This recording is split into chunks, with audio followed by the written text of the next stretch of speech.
Welcome back. ప్రత్యేక హోదాకు వెన్నుపోటు పొడిచారన్న అంశంపై ఇప్పుడు డిస్కషన్ కొనసాగుతుంది. వక్లపల్లి కృష్ణమోహన్ గారు, రామకోటి గారు చెప్తున్నారు, రాష్ట్ర ప్రభుత్వానికి అంటే ఏపీ ప్రభుత్వానికి ఇవ్వాల్సిన నిధులన్నీ ఇస్తున్నాం, ప్యాకేజీ రూపంలో కూడా ఇంకా ఇస్తున్నాం.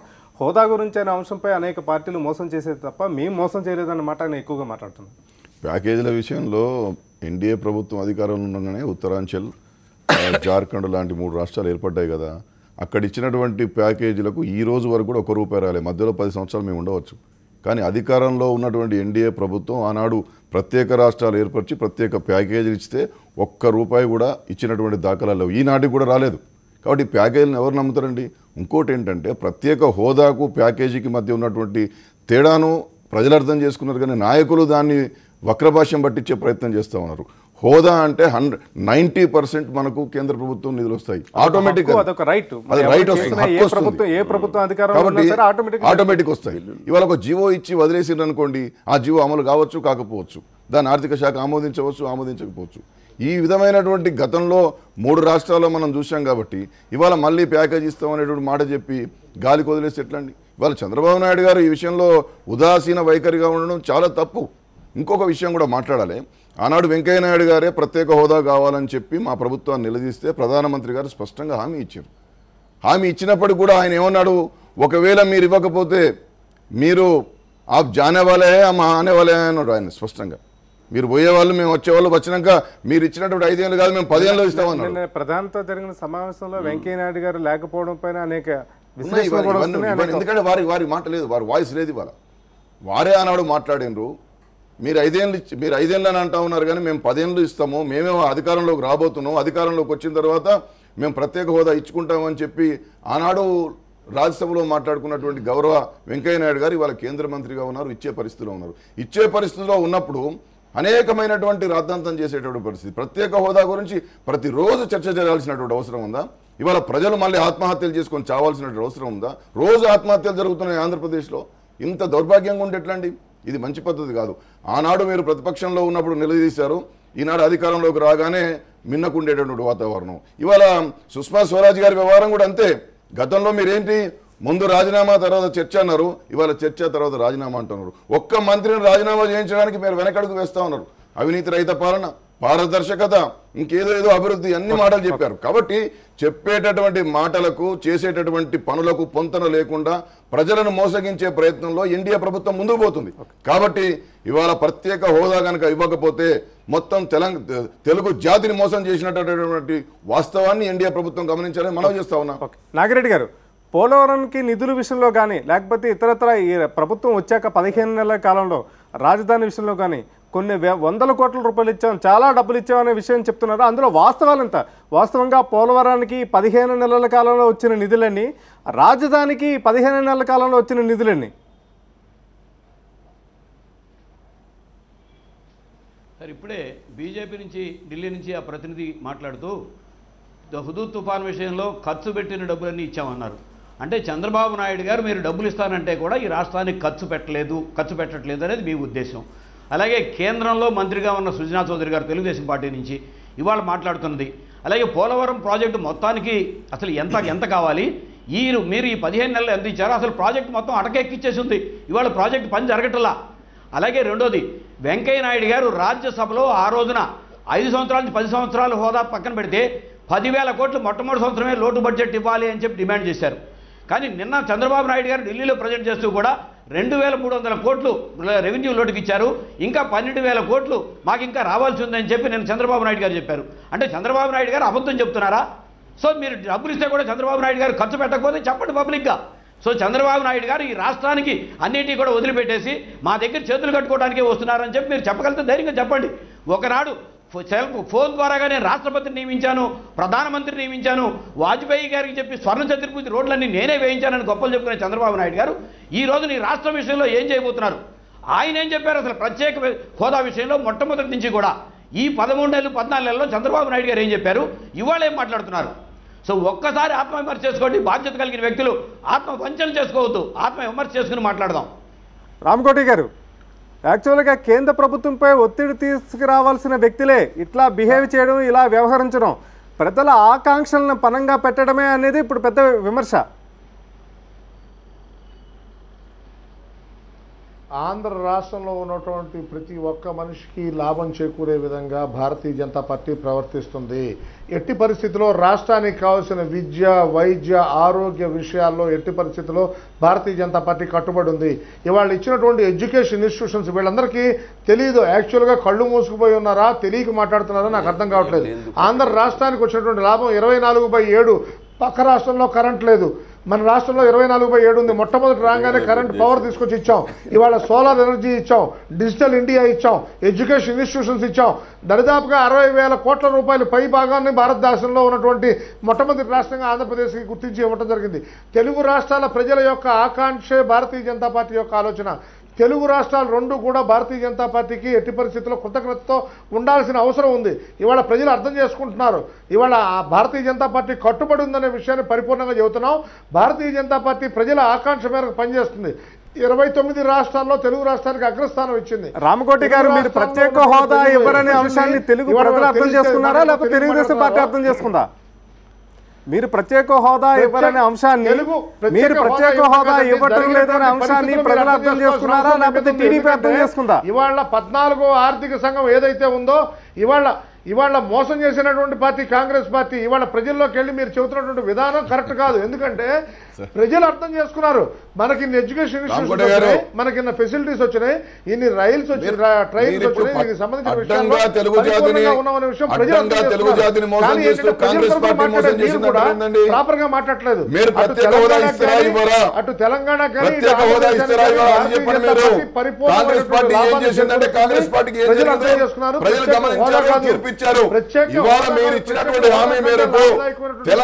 తెలుగు రాష్ట్రాలకు ప్రత్యేక హోదా ఇస్తారా ఇవ్వరా చెప్పండి. విషయాల గురించి కూలంకుషంగా చర్చిస్తున్నాం.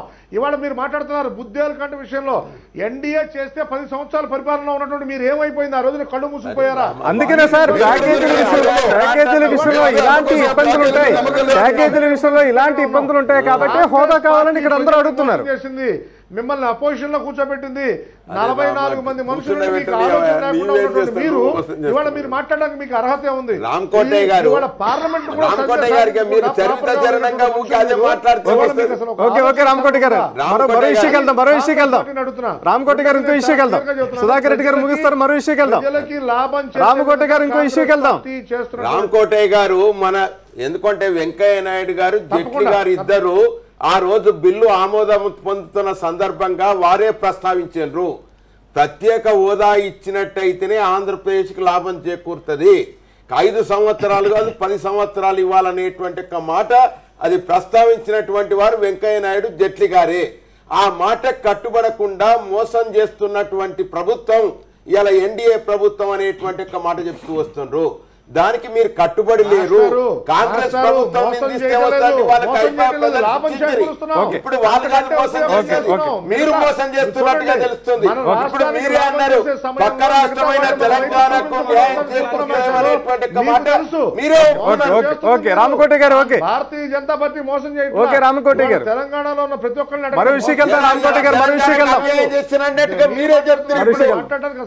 ఒక్క యూనిట్ కరెంట్ కూడా లేకుండా చేస్తున్నామని మీరే చెప్తున్నారు. ఓకే రాజధాని ప్రాంతంలో బలవంతపు భూసేకరణకు వ్యతిరేకంగా ఇవాళ వైఎస్ జగన్ ధర్నా చేయబోతున్నారు. దీనిపై డిస్కస్ చేద్దాం, కాసేపు బ్రేక్ తీసుకుందాం.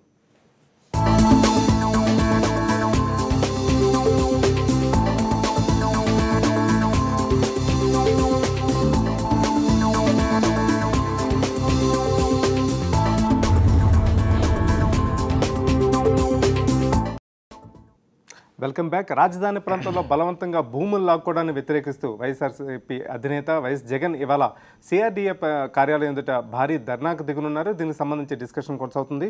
ముందుగా నాగిరెడ్డి గారు, ఈ భూసేకరణ ఆర్డినెన్స్ సంబంధించి కేంద్ర ప్రభుత్వమే వెనకడుగు వేస్తున్న నేపథ్యంలో మరోవైపు రాష్ట్ర ప్రభుత్వం మాత్రం 100 అడుగులు ముందుకు వేస్తుంది. అసలు ఈ విషయాన్ని మీరు ఎలా చూస్తారు? అసలు భూసేకరణకు సంబంధించి కావచ్చు, గతంలో ల్యాండ్ పూలింగ్ సంబంధించి కావచ్చు, రాజధాని ప్రాంతంలో ఇప్పటికీ ఎలాంటి సమస్యలు ఉన్నాయి? సార్, అసెంబ్లీ సాక్షిగా చంద్రబాబు నాయుడు గారు ఇదే విషయాన్ని జగన్మోహన్ రెడ్డి గారు లేవనెత్తితే బలవంతపు భూసేకరణ ఎవరి దగ్గర కూడా చెయ్యము, ఇష్టపూర్వకంగా ఇచ్చే వాళ్ళ దగ్గర నుంచే తీసుకుంటామని చెప్పి అసెంబ్లీ సాక్షిగా ప్రకటించడం జరిగింది. మేము కూడా రాజధాని నిర్మాణానికి మేము ఎప్పుడు వ్యతిరేకించలేదు. ఇష్టపూర్వకంగా ఇచ్చే రైతుల దగ్గరికి వెళ్ళి మేము ఎవరిని కూడా ఇవ్వద్దు అని కూడా చెప్పలేదు.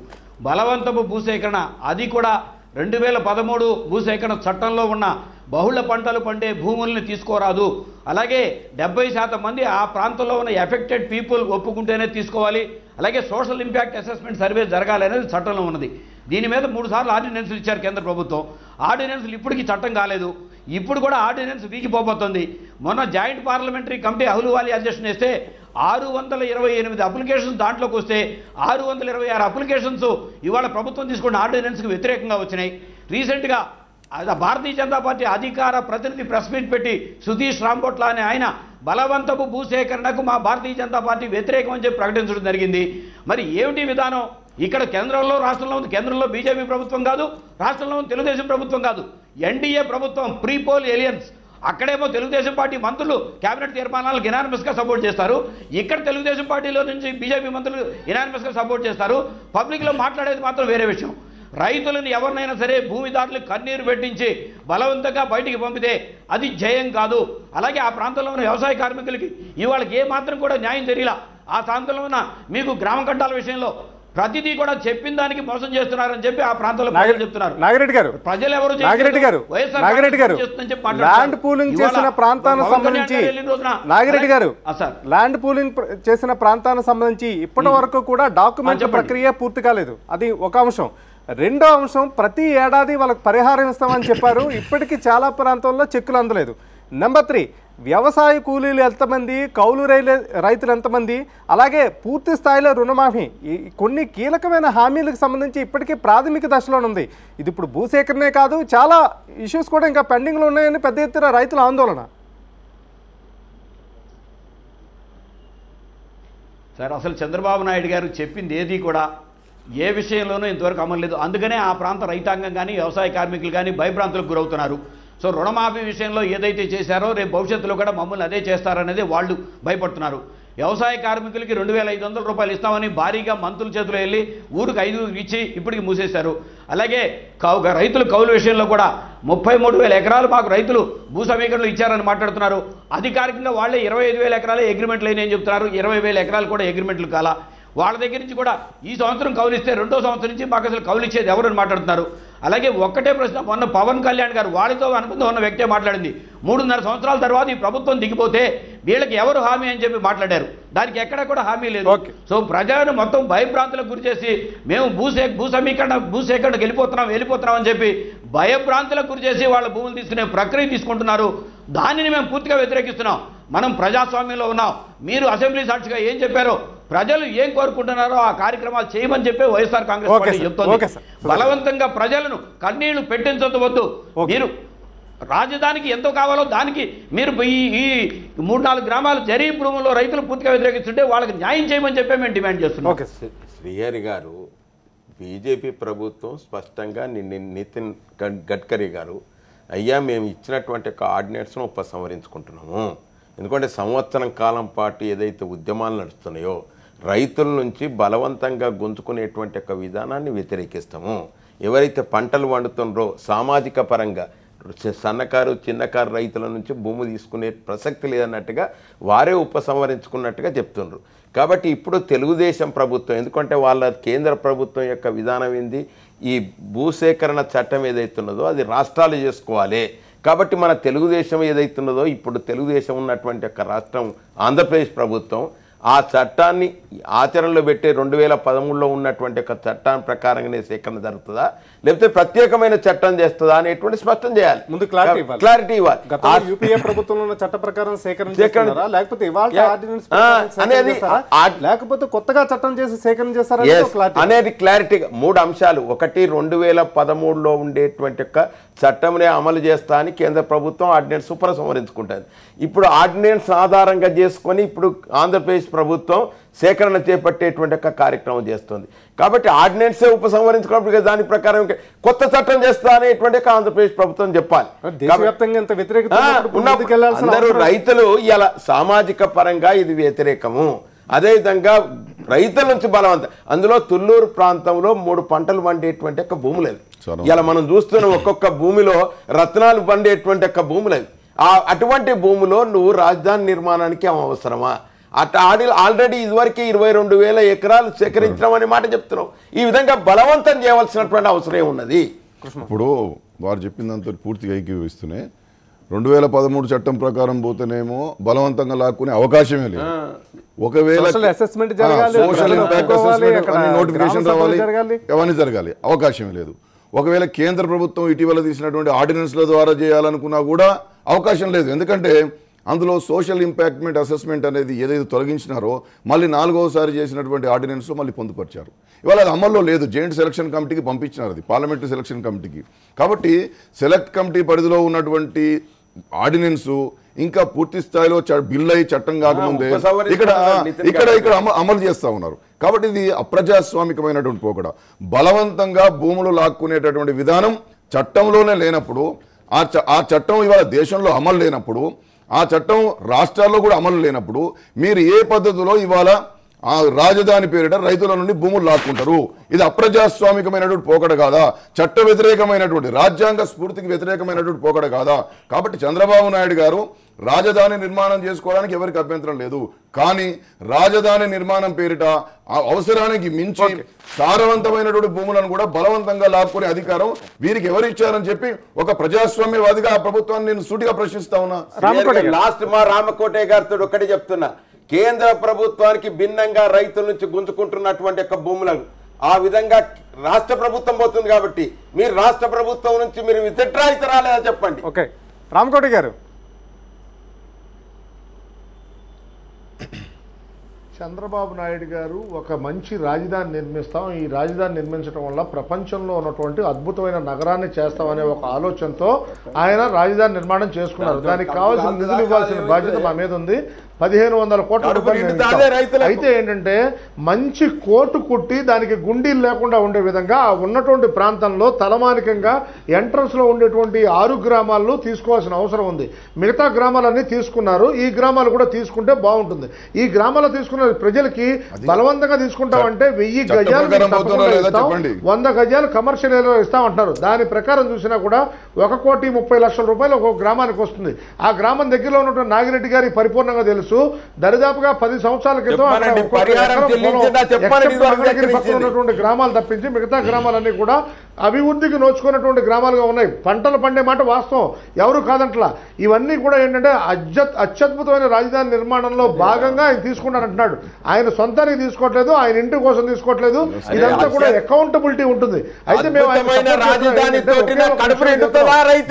రాజధాని నిర్మాణం చేసేటప్పుడు ఒక అవకాశం ఇవ్వండి. ఆ ప్రజలకి కావాల్సినటువంటి విధానంలో ఏం కావాలో చూడండి, వాళ్ళందరికీ ఉద్యోగాలు చూడండి. అదేవిధంగా 3 పంటలు పండే పొలాన్ని ఇప్పుడు నాగిరెడ్డి గారు నేను సూచిస్తున్న ఒక విషయం, ప్రభుత్వ భూములు చాలా చోట్ల 3 పంటలు పండే భూములు ఉన్నాయి. ఆ భూములు ఇప్పుడు మన దేవాదాయ భూములు ఉన్నాయి. ఆ భూములు కావాలంటే ఈ ప్రజలకి దారాదత్తం చేసి కావాలంటే రాజధాని తీసుకోవచ్చు. చంద్రబాబు నాయుడు గారికి కూడా మా యొక్క విన్నపం ఏంటంటే ప్రజాభిప్రాయానికి వ్యతిరేకంగా వెళ్ళమని మేము చెప్పట్లేదు, కానీ రాజధాని నిర్మాణానికి కావాల్సినటువంటి మంచిది పారిశ్రామిక అభివృద్ధి కోసం ఆయన చేస్తున్న ఆలోచన. ఇంతకుముందు పివి నరసింహరావు గారు చెప్పినప్పుడు వరంగల్లో రోడ్లన్నీ బద్దలు కొట్టేశారు. కొట్టినప్పుడు ఆ కమిషన్ ట్రాన్స్ఫర్ చేయమని అక్కడి నుంచి 5 బస్సులు వేసుకుని జనాలు ఢిల్లీ వచ్చారు. పివి నరసింహరావు గారు ఊర్లో ట్రాన్స్ఫర్ చేయమని అడిగితే ఎందుకోసం అంటే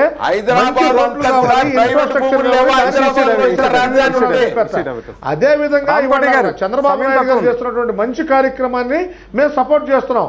అంతేగాని రాజధానికి అనుకూలంగా వ్యతిరేకంగా మేమేం చెప్పట్లేదు. మంచి రాజధాని వస్తే రాష్ట్రానికి మంచిది, దేశానికి మంచిది. ప్రపంచ దేశాల్లో ఆంధ్రప్రదేశ్ రాజధాని అద్భుతంగా చంద్రబాబు ఉంది, ఆంధ్రదేశ ప్రజలుగా మాకు కూడా ఉంది. 5 కోట్ల మందిలో మేము ఒకళ్ళండి, మాకు కూడా ఉంది. నాగిరెడ్డి గారు, తెలుగు ప్రజల నాగిరెడ్డి గారికి కూడా తెలియజేస్తున్నాం. ఏకంగా కోటు కుట్టే ప్రయత్నం జరిగింది, కానీ గుండులు వేయొద్దని చెప్తున్నారని ఆయన అంటున్నారు. సార్, కోటు కుట్టే ప్రయత్నానికి గుండీలు కదా ఆయన చెప్పేది. కోటు చుట్టుపక్కల కోటుకి 20 కిలోమీటర్ల మేర ఎవరు కూడా ఉండటానికి లేదు, కుట్టే దర్జీలు ఉండటానికి లేదు అని చేసే ప్రయత్నం అక్కడ. ఒకటే వాళ్ళు చెప్తున్నారు. సో నయా రాయ్పూర్ విషయంలో ఏం జరిగిందండి? నయా రాయ్పూర్కి మీరు విడగొట్టిందే కదా. నయా రాయ్పూర్ విషయంలో మరి 50,000 ఎకరాలు 1,00,00,000 ఎకరాలు తీసుకోలేదే. ఇవాళ ఏ స్థాయిలోకి మాట్లాడుతున్నాం? ఇవాళ 5-6 గ్రామాలు Okay. క్యాపిటల్ కి కోర్ క్యాపిటల్ అనేది ముగించాలి సార్, సమయం తక్కువ ఉంది. 2000 నాగిరెడ్డి గారు ఎకరాలు ముగించాలి. 30,000 ఎకరాలు అని చెప్పి సింగపూర్ కంపెనీ చెప్పింది. ఆ తర్వాత క్యాపిటల్ రీజియన్ అని 29 ఎకరాలు, అలాగే క్యాపిటల్ ఏంటి 20 లక్షల ఎకరాలు, 8,200 చదరపు కిలోమీటర్ల క్యాపిటల్ రీజియన్. ప్రపంచంలోనే అతి గొప్ప రాజధాని నిర్మిస్తాం. మీరు అదే దీని నుంచి మీ బీజేపీ పార్టీ నుంచి 2 రోజుల నాడే ఇదే ప్రకటన అధికార ప్రతినిధి ఏం ప్రకటించారు? అలాగే ఆ ప్రాంతంలో నుంచి ఉన్న బీజేపీ పార్టీ వైస్ ప్రెసిడెంట్ గారు సంకీర్ణ ధర్మం మూలంగా మాట్లాడలేకపోతున్నాం తప్ప చంద్రబాబు నాయుడు గారు క్యాపిటల్ విషయంలో అప్రజాస్వామికంగా నడుస్తున్నారని చెప్పి ప్రెస్ కి విడుదల చేసింది. ఒక్కసారి మీరు కరెక్ట్ గా న్యాయబద్ధమైన ధర్మబద్ధమైన ఆ ప్రాంత ప్రజల కోరికలు మీరు సపోర్ట్ చేయండి. ఓకే సార్, ఇది ఇవాళ హెడ్లైన్ షోలో పాల్గొన్న ఢిల్లీ నుంచి పాల్గొన్న రామకోటయ్య గారు బీజేపీ అధికార ప్రతినిధి, అలాగే నాగిరెడ్డి గారు విజయవాడ నుంచి లైన్లో వచ్చారు, అలాగే స్టూడియోలో టీ కాంగ్రెస్ నుంచి వకలాపురం కృష్ణమోహన్ గారు, అలాగే టీఆర్ఎస్ నుంచి సుధాకర్ రెడ్డి గారు వచ్చారు. తదుపరి తాజా వార్తల ప్రసారం అవుతాయి. రాజధాని ప్రాంతంలో బలవంతపు భూసేకరణకు వ్యతిరేకంగా సిఆర్డీఏ కార్యాలయం ఎదుట ఇవాళ భారీ ధర్నా ఉంది. ఇలాంటి తాజా హాట్ వార్తలు ప్రసారం అవుతాయి. కాసేపట్లో తాజా వార్తల ప్రసారం. Signing off Srihari.